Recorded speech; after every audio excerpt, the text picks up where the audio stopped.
The other day at my class of health I learned something about how to make decisions, so today I want to share what I learned. The first thing you have to do is to identify the problem.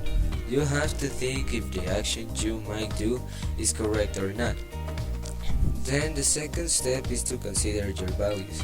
Values are beliefs that you might consider of great importance. For example, kindness, generosity, respect, and honesty.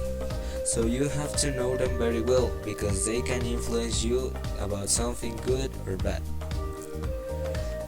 Then the next step is to list the options. You don't really have to write a list, but you should make a brainstorm about all the possibilities that can happen if you make or not the decision.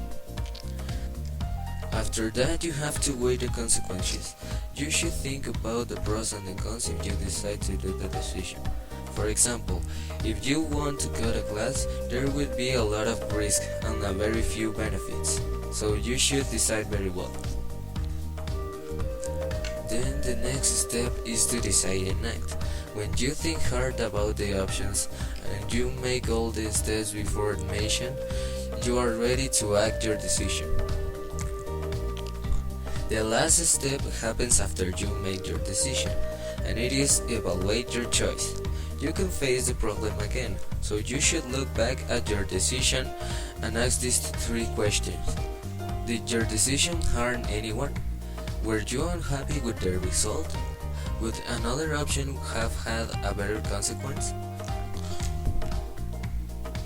By evaluating your choices, you learn which options work for you and which don't.